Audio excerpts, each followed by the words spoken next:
what together we can do for the freedom of man.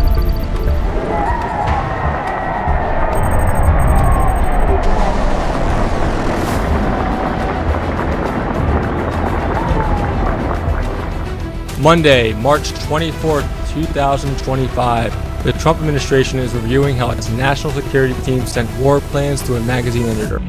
Monday afternoon, it was revealed that plans to airstrike Yemen were sent to the editor-in-chief of The Atlantic magazine. There was a message thread that held classified information. Jeffrey Goldberg, a journalist for The Atlantic, says he was added to a group chat titled Healthy PC Small Group on March 13th via the messaging app Signal. He eventually left the chat after verifying the message on the app were almost certainly real. It's unclear how this happened or if an investigation will be followed because of the leak of information. What kind of look does this give the US after being that loose with national military directives? Most importantly, how does the US government save face and promise to the American people that this will never happen again? Monday also marked the Trump administration asking the Supreme Court to block a ruling that would reinstate thousands of fired probationary employees. A federal judge in San Francisco issued a preliminary injunction earlier in the month that required around 6 federal agencies to take their workers back, totaling roughly 16,000 employees. Elon Musk and Doge have been out on the hunt to cut federal workers for the sake of efficiency, which is now being reversed by the judges. Some have questioned whether the Trump administration can do this, and now we're seeing that the changes look like eventually that we'll see them go.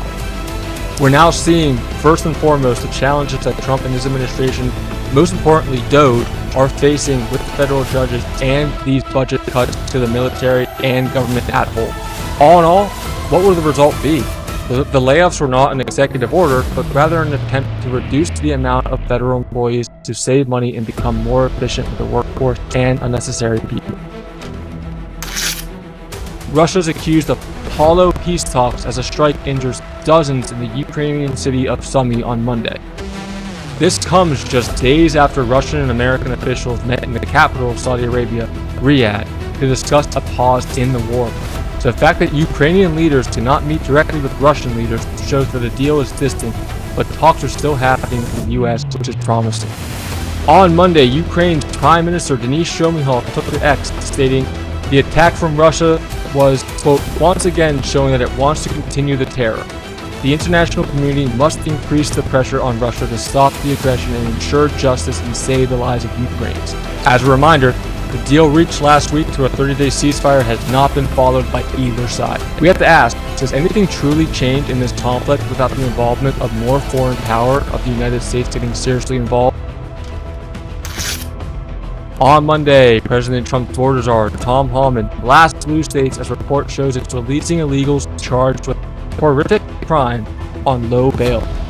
On Monday, the border czar stated that Massachusetts Governor Maura Healey and Boston Mayor Michelle Wu should be ashamed, quote, and that deportation of criminals will be done, quote. These comments come after Massachusetts law was passed that this allowed law enforcement to cooperate with ICE and other criminals charged with horrific crimes, and sets free those criminals with bails as low as $500 and reportedly for some no bail amount set at all. Last week, Michelle Wu commented on her opposition of Trump's efforts to deport criminals, saying, quote, "We stand with criminals," as well as, quote, "No one tells Boston how to take care of our own, not kings and not presidents who think they are kings." What will be done about this in the Trump administration, and who seems to have the upper hand in this scenario? What will the result of the releases be, not only to Boston, but the cities across the nation as well? This is Monday, March 24th, and this has been the Continental.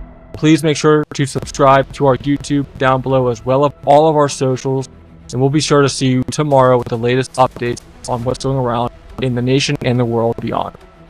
Talk soon.